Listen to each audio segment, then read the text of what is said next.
Good morning. Welcome to FEC Deerfoot. We're glad you're here. I'm glad you're here. And my name's James. I'm one of the pastors and delighted to be able to share part of this day with you. We're in a series you've heard called Overcoming, looking at the early life of a man in the Bible, who's quite famous really, by the name of Moses. We're going to look at some of the earliest years of his life. And to do that, we're going to be in the book of Exodus. If you've got a Bible or a device that you can read one on, the Bible begins with Genesis, and the second book in is the book of Exodus. That's where we're going to be this morning as we think about Moses and this idea of overcoming a rough childhood. I think many of us can look back on our own journey, our younger selves, and wonder sometimes about our childhood, how things worked out the way they did. Many of us came from a great family background. Parents loved each other, they loved us, it's siblings we were kind to, mostly. It all kind of worked out okay. People cared deeply for one another. But sadly, that's not everybody's story. It really isn't. And for many of us, our childhood memories are more traumatic than anything else. Some of us will have had a great home life. That was never the issue. But school wasn't a safe place to be, with bullies, or aggressive and violent teachers. Or perhaps it wasn't there, but it was on a sports team, a coach that went too far, or even inside a church community where people were inappropriate. However it happened, you encountered what people today would call an adverse childhood experience, ACEs. Could be from neglect or abuse. It could be household dysfunction or violence. Whatever the circumstances, though, I'm fairly sure it took a toll upon you and your life. The lasting impact varies, I think, from person to person. Some people experience attachment disorders, others struggle with their own identity and self-esteem. Depression and anxiety are fairly common in people that struggle with these things. Physical health can be impacted. Relationships become more complex than you could ever really begin to imagine. The chances are, if it's not your story, it probably is the story of somebody that's sitting in the row beside you, or somebody you're watching with online. Someone perhaps you don't know by name, but nevertheless, they've lived this out. Moses had a rough childhood. You may know a little bit of his story from cartoons or movies. He was the great hero who leads his people to freedom from slavery in Egypt. He's the one with God's help, he split the sea that they could walk right through in dry land. He's the one God gave the 10 Commandments to, the one who would lead them into the promised land. But it didn't start out like that for him. It was very different. Let me read part of Exodus chapter 1 to you, and you get the story. Verse 8 begins like this. Now a new king arose over Egypt who did not know Joseph. He said to his people, "Look, the Israelite people are more numerous and more powerful than we. Come, let us deal shrewdly with them, or they will increase. And in the event of war, join our enemies and fight against us and escape from this land." Therefore they set taskmasters over them to oppress them. And with forced labor, they built supply cities, Paton and Ramses, for Pharaoh. But the more they were oppressed, the more they multiplied and spread. So the Egyptians came to dread the Israelites. The Egyptians subjected the Israelites to hard servitude and made their lives bitter with hard servitude in mortar and bricks and in every kind of field labor. They were ruthless in all the tasks that they had imposed on them. The king of Egypt said to the Hebrew midwives, one of whom was named Shiphrah and the other Puah, "When you act as midwives to the Hebrew women and set them on the birth stool, if it's a son, kill him. But if it's a daughter, she shall live." But the midwives feared God. They did not do as the king of Egypt commanded them, but they let the boys live. So the king of Egypt summoned the midwives and said to them, "Why have you done this and allowed the boys to live?" The midwives said to Pharaoh, "Because the Hebrew women are not like the Egyptian women. They're vigorous and give birth before the midwife gets there." So God dealt well with the midwives, and the people multiplied and became very strong. And because the midwives fear God, he gave them families. Then Pharaoh commanded all his people, "Every son that is born to the Hebrews you shall throw into the Nile, but you shall let every daughter live." It's a well-written, if horrific, story, highlighting the challenges that Moses faced in his childhood. A story, as you read it, that seemingly just goes from bad to worse on every page as you turn it over. The bad guy in the story is the Pharaoh, We don't really know which one. The Bible doesn't give him a name and tell us. And in all honesty, there's not a whole lot in the way of archaeological evidence that would suggest who his name might be. In fact, there's not a whole lot of archaeological evidence for anything much that's written down in the book of Exodus when you think about it. That's not as surprising as you might imagine, though. Egyptians rarely kept records of things that went wrong. They were good at things that went well. They'd celebrate it, they'd build big monuments, they'd write books about it, and you can see that. Go to a library or an exhibition, you'll see some of it. You see big pyramids and the Sphinx and all sorts of things. They celebrated wins like nobody on earth. But losses, they swept them under the carpet. Much like we want to in our own lives. When something great's happened, we're telling everybody. When it's a big disaster, we kind of push it away and hope nobody remembers. That's how they did it. No one wanted to praise their enemies. There's another reason, though, why we don't know the Pharaoh's name. This is a bit more theological than archaeological. Because as well as being a historic figure in Egypt, the Pharaoh is also symbolic of every military and power, political and military power, where the rich take advantage of the vulnerable, where wealth is accumulated at the expense of everybody else. Truth be told, Pharaoh has many names and faces, and he still does today. So let's dig into the story. Verse 8. A new king arose over Egypt who did not know Joseph. Joseph, he's the one in the book of Genesis with a Technicolor Dreamcoat. He had a rough childhood too. He was arrogant as could be and could never keep his mouth shut. His brothers were violent, and they ended up sort of beating him up, throwing him down a well, hauling him back out, selling him off as a slave, and telling their dad he was dead. Joe ends up in Egypt, a slave, and then gets accused of a crime he didn't commit and sentenced to hard labor in prison. His life was no breeze, but he was good at interpreting dreams. And through a wild set of circumstances, he ends up interpreting a dream that the Pharaoh has, a dream that allowed him to become the prime minister, a dream where he was organizing a famine relief program that saved the lives of hundreds of thousands of people, including his brothers and extended family who were still back home, who eventually reconciled with them, and an extended family of around 70 people moved down to Egypt to be with Joe. The years go by, and the descendants become prolific. And like in many countries, xenophobia becomes the norm.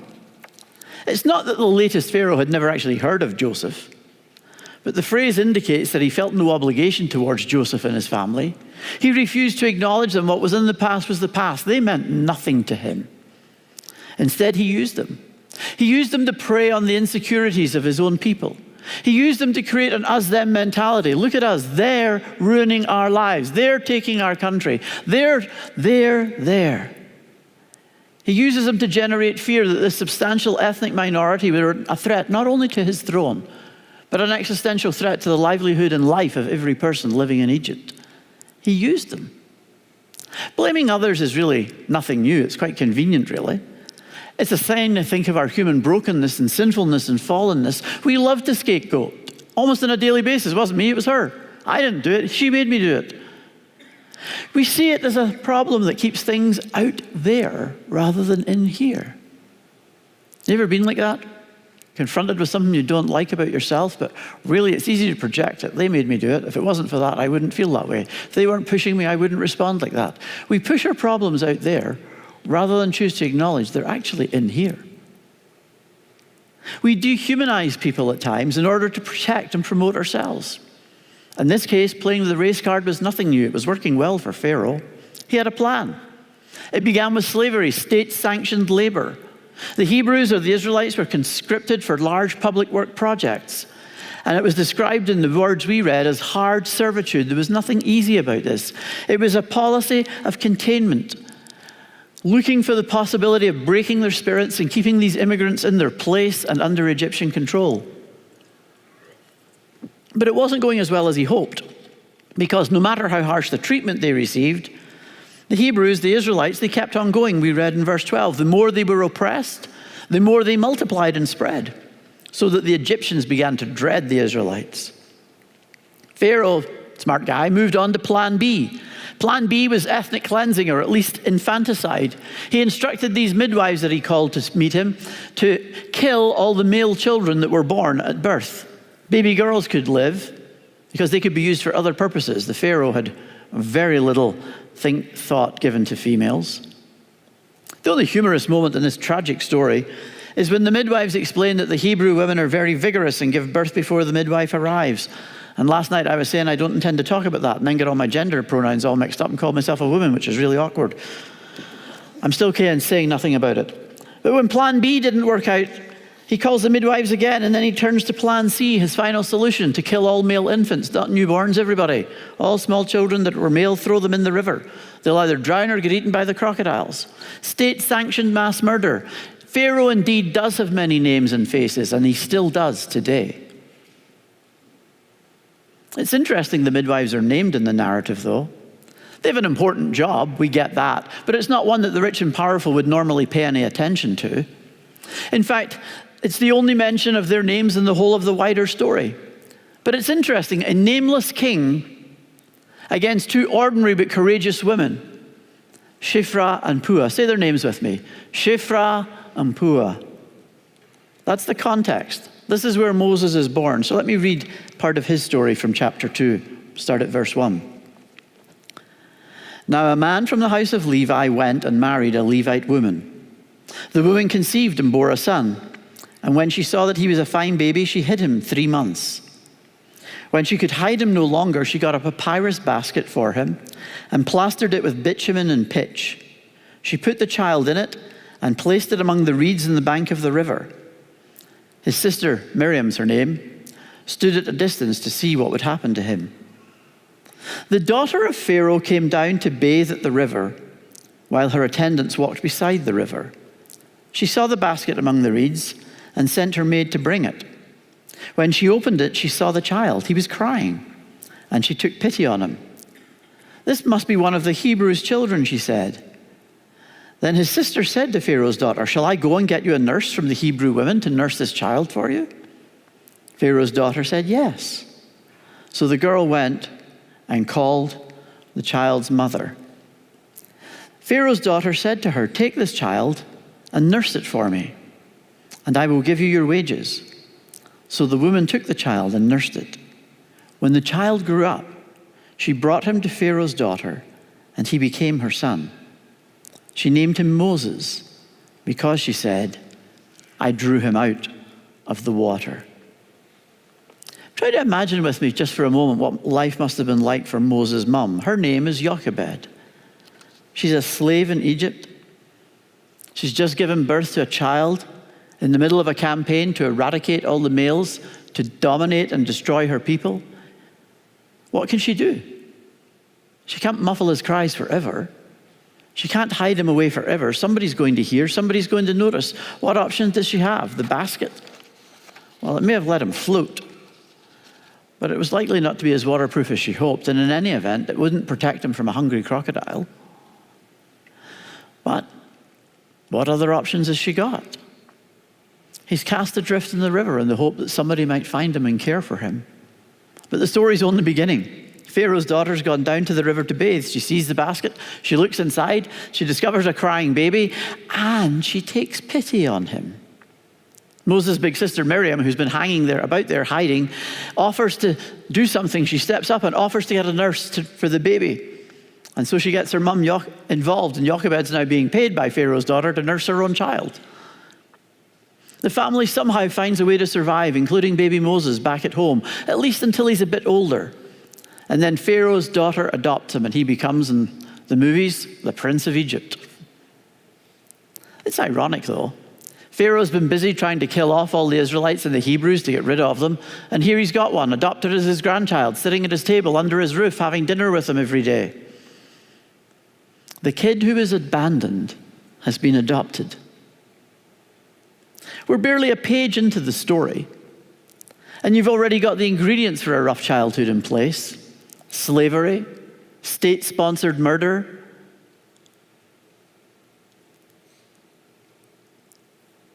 childhood traumas that go through Moses' life, abandonment, questions of identity. It's all too easy for us in stories like this to want to jump to the happily ever after bit. Through the sea, cross the river, into the promised land, yay! We want to imagine Moses on his deck chair, sitting outside, perhaps watching his grandkids playing outdoors, but that's not exactly what happens. As you'll see next week, the Moses who survives his childhood trauma is not a well person. And how could he be? In his hurt, he chose to hurt others. In fact, he kills someone. He murders them. His rough childhood is setting the decision for a bad decision and a very angry child, a very angry adulthood that we'll look at next week. Sometimes in the journey of following Jesus as being his disciples, his apprentices, we get to thinking bad things could never possibly happen to me. We don't just assume that God will be our provider. Hear me well. It's not just that he'll give me what I need, but he'll give me what I want. I shall become wealthy and healthy and wise. My car will get bigger, my house will get bigger, my savings will get bigger. My ego can get bigger too, for that matter. We assume that God will give us all of the material wants and resources that we would ever want, let alone need.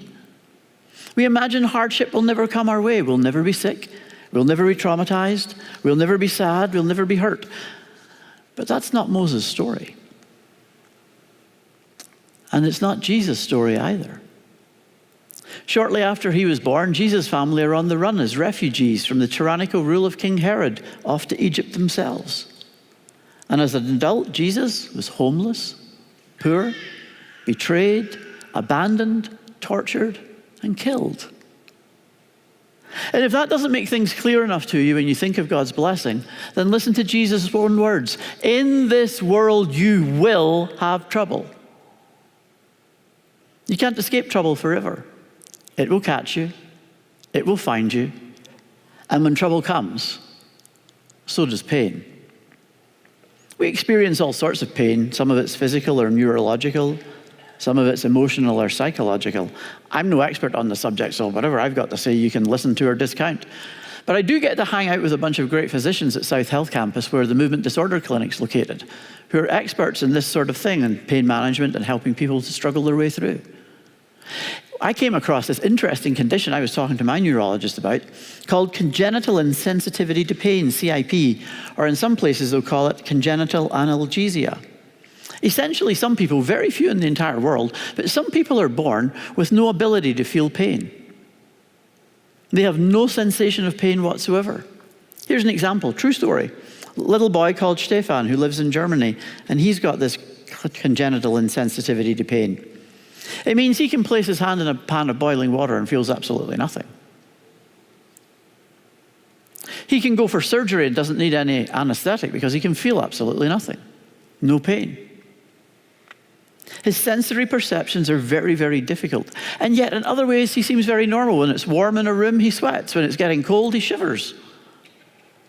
As a young child, his parents believed that he was somehow physically challenged. We couldn't understand why he was so clumsy, his dad Dominic said.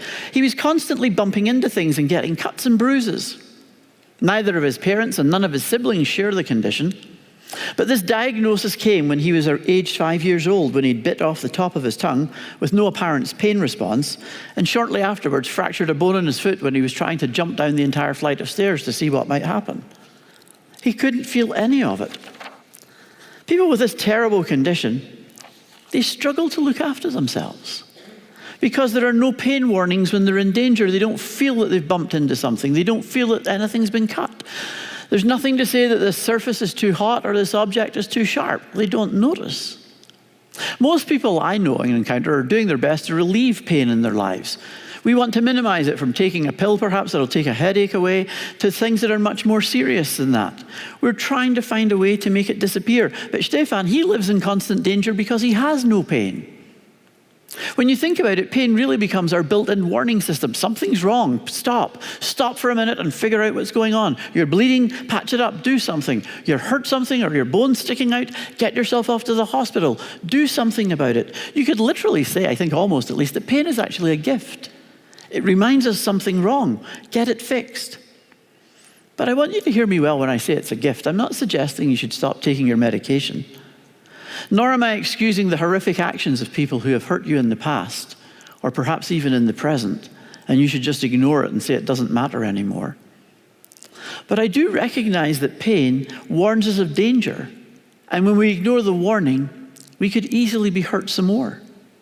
When you accidentally cut a finger with a knife, the pain tells you that you've done it, so you can get a Band-Aid on it. It alerts you to the problems and begins to move you to do something to help yourself. So how could you help yourself with pain from your childhood? How do you overcome the legacy or the impact of a rough childhood? There are plenty of practical steps I think people could take, that you could take. We can develop supportive relationships, people who will walk the journey of life with us, mentors, friends who will speak into our life and encourage us and do life with us. You could seek professional help from a psychologist. Talk to somebody that knows what they're doing and ask them to help guide you forward. You could grow your emotional intelligence, increasing your ability to recognize and understand what's been going on and why you feel the way you do. Many of us don't really know why we feel like that. You can become aware of trauma triggers, the things that begin to remind you of earlier traumatic experiences and make you very upset right here and now. You could choose to distance yourself from toxic people because that's just not helping anything. You could try new activities that make you smile and bring joy into your life. I'm not an expert. Which means if you are struggling today, then reach out for help. It's not a quick fix you need, but you do need help, and professional help is available. Ask. But what I can do and what I do want to do is encourage you today with how God can help. Right here in the story of Moses, we notice something. At least I hope you might have. Did you notice all of the relational terms that are used in the words we read? Chapters 1 and 2? Words like son, daughter, sister, brother, mother, family connections, descriptors of identity. And that really is a big question. Who will Moses be? What will his identity be? Will he be a slave or will he be a prince? What will his nationality be? Will he be a Hebrew or will he be an Egyptian? Whose son is he? Is he the son of Jochebed or is he the son of Pharaoh's daughter? What about you? What's your identity? Specifically, what's your spiritual identity? We talk a lot here at FAC about joining Jesus, because he truly is the source of our spiritual identity. Because when we surrender our lives to Jesus, as the Bible would put it, to be in Christ, that we are part of his life and he is part of ours. When we're joined to Jesus like that, we're given a brand new identity. We become part of his family. We become God's kids. In 1 John chapter 1, we read, "See what love the Father has given us, that we should be called children of God." And that is what we are. Because we're family, we become co-heirs with Jesus. Paul would write in Romans 8 that if we are children, then heirs, heirs of God and joint heirs with Christ, if in fact we suffer with him, so that we may also be glorified with him. And if we make it to the end with Jesus, then we have this eternal future that we're promised in Romans 6. If we've been united with him in a death like his, we will certainly be united with him in a resurrection like his. That means that this eternal future is ours. It means that pain then is temporary. And John would write again in Revelation 21, recording the words and the thoughts of what would come next when he says that God, he will wipe away every tear from their eyes. Death will be no more. Mourning and crying and pain will be no more, for the first things have passed away. That's what I want you to know today. Your identity as God's kids, your promise that pain will end, and this very real reality for us that we are never alone. God's kids are never alone. And I know I can feel like we're alone. I get that. I know all too well what it's like not to sleep well at night, and with pain that goes way beyond the physical, a soul that hurts, and a heart that's broken. But even in the sorrow of our lives, Jesus' words are still true. I will not leave you orphaned. I am coming to you. Remember, I am with you always to the very end of the age. He will not abandon us. He will never leave us. We are never alone. None of us want pain. We want rid of it. And for good reason. And sometimes, though, we start to think we could purge our own pain by transferring it, by pushing it out, passing on our pain to other people. What's the phrase that people sometimes use? Hurt people, hurt people? Maybe not all the time, but sometimes when we're hurting, we hurt others.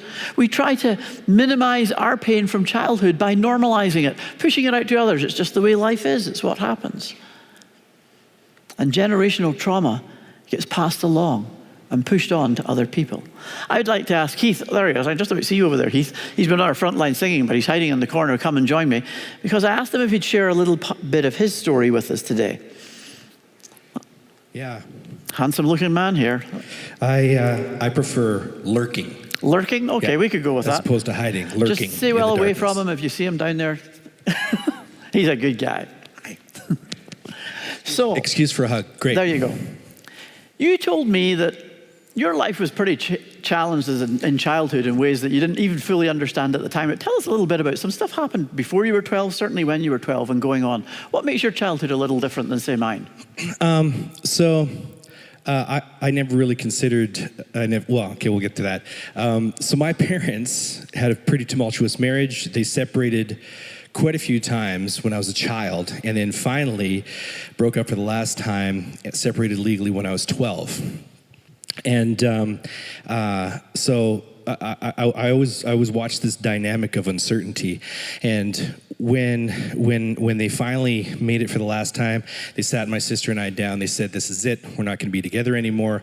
My father had to leave, and when he left, he did something that boomers. This is a boomer Gen X thing.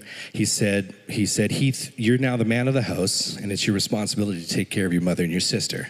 Right? Which is something normal that we would have said, right? He's trying to empower me, and I took that as seriously.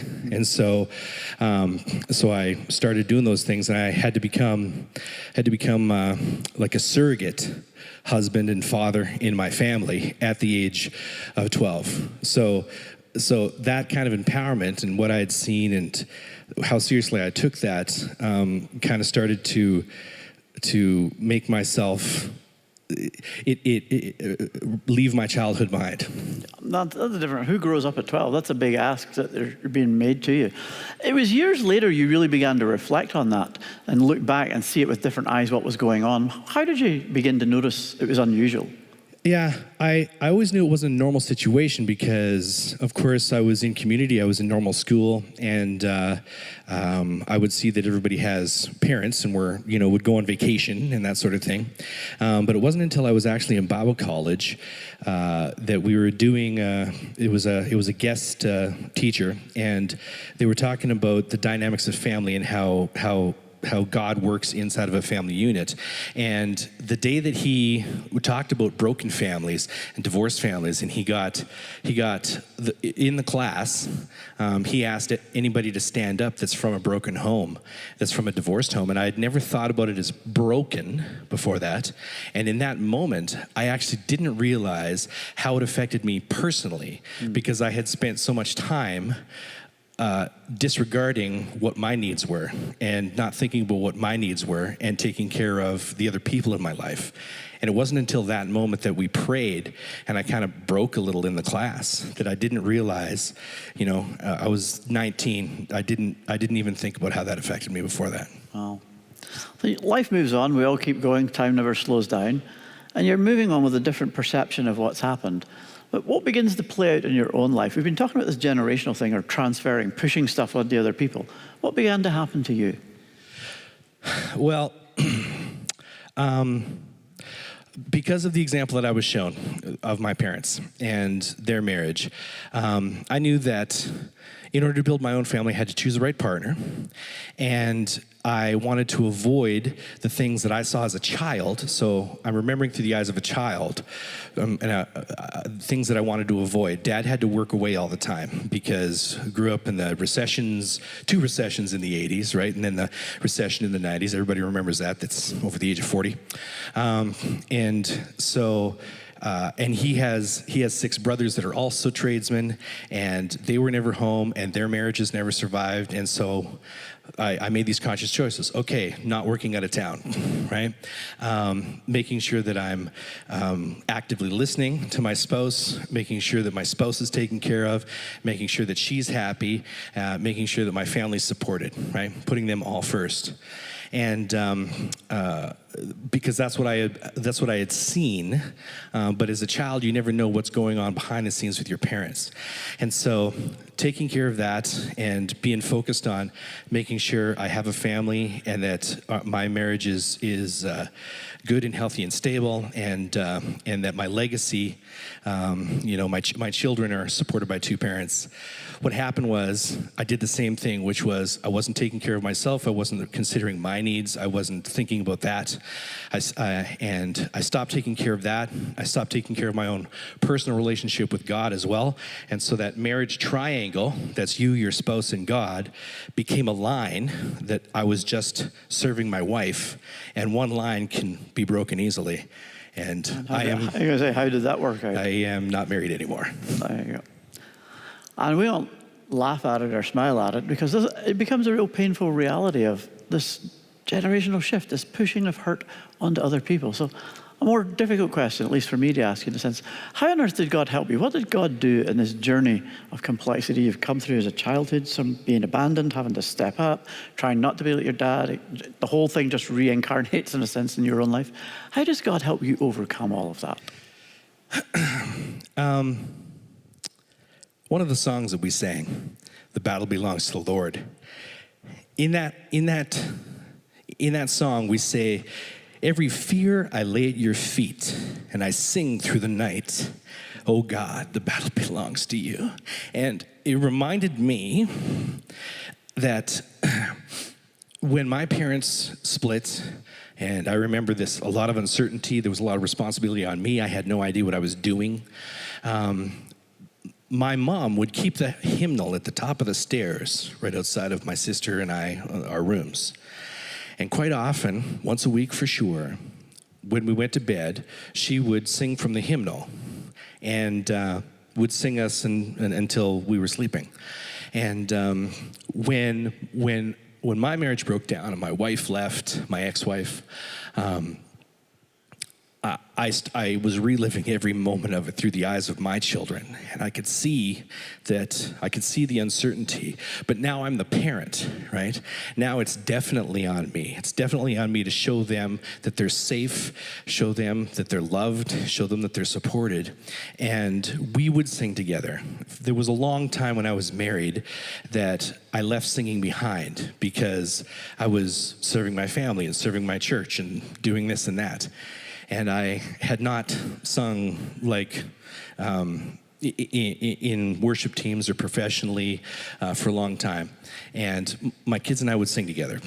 And we would always pray as well. And my kids always wanted to pray for their mom.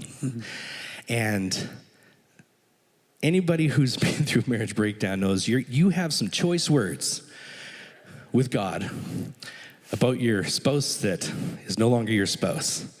And the fact that my kids wanted to pray for mom, pray for her safety, pray that she's okay, pray that she's in God's arms, that actually brought about a release of that anger and that bitterness, and was able to embrace the compassion of Jesus himself. Wow. Because my children wanted their mom protected. And so we would start praying that way together, and I found myself praying that way afterwards as well. Wow, thank you. That's amazing. Thank you for sharing that part of your story with us. Thanks. Bless you. Thanks for getting my name right this time. God really longs to do something more with your pain than just let's push it onto somebody else. He wants to transform it. Paul writes to his friends and he says, "Do not be conformed to this age, but be transformed by the renewing of your mind." Don't be conformed, squeezed in, be transformed. The one who raised Jesus from the dead, if he can do that, he could certainly change something about my life and my pain. So we don't need to be conformed to the world's way of doing things. We don't need to be conformed to Pharaoh's way of doing life when we can be transformed by Jesus. Pharaoh is all about scarcity. There isn't enough food to go around, so we need to look out for number one. But when Jesus renews our minds, we're transformed. We become generous, reflecting his heart, his nature to give of everything, giving our best to others. Pharaoh's all about anxiety, fending off strangers and those who are different. Who knows what they'll do to me? But when Jesus renews our mind, we're transformed and learn how to extend a hospitable welcome to all and sundry. Hospitality to strangers, widening our circle of friends and family, widening our sphere of influence. Paul would summarize it like this in chapter 12 of Romans. Contribute to the needs of the saints. Pursue hospitality to strangers. And Pharaoh, well, Pharaoh's fairly vengeful, reacting aggressively towards any slight, perceived or real. But when Jesus renews our minds, we treat others as neighbors, not enemies. We allow Jesus to break the cycle of generational trauma. We allow Jesus to end this transferring my problems on to somebody else. We allow Jesus to transform us and in his strength refuse to push other people around. And so in chapter 12, Paul would continue. If your enemies are hungry, feed them. If they're thirsty, give them something to drink. For by doing this, you'll heap burning coals in their head. You may well have had a difficult childhood. It may feel too painful to even really talk about openly, even today. You may have tried all sorts of things to help in the past. You might even, if you saw the title of what we were doing this weekend, thought, maybe church, I'll get a quick fix. But what Jesus brings is so much more than a quick fix. He offers himself to each one of us. You see, he's not distant or disinterested or distracted. He's here for you. It's no accident that you chose to be in church this morning or online. Because today Jesus is here, waiting for you, longing to transform your pain and to make you into an agent of transformation. Because what Jesus longs to do in you, he wants to do through you. The healing and transformation that he wants to do in you, he wants to make you an agent of, that you bring that to other people. We don't just overcome, we can help others to do so too. I told you I was not going to offer you a quick fix because it's not realistic. The journey to wholeness, it takes time, often a long time. It did for Moses. But in the Moses story that begins with abandonment, in fact, it was the beginning of a destiny that no one could have predicted. And perhaps in your story that may be true too, that what feels like abandonment, even by God, could become the moment of destiny if you allow Jesus to begin transforming your life. Would you like Jesus to change your destiny? Would you like me to pray for you this morning? You raise your hand if you want me to pray for you. I like praying for people. Then let's do that. Father, thank you for your grace that comes to us, the least deserving of all.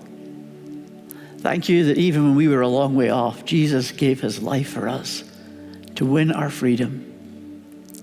Thank you that by his Spirit, he's present here in this room with us today.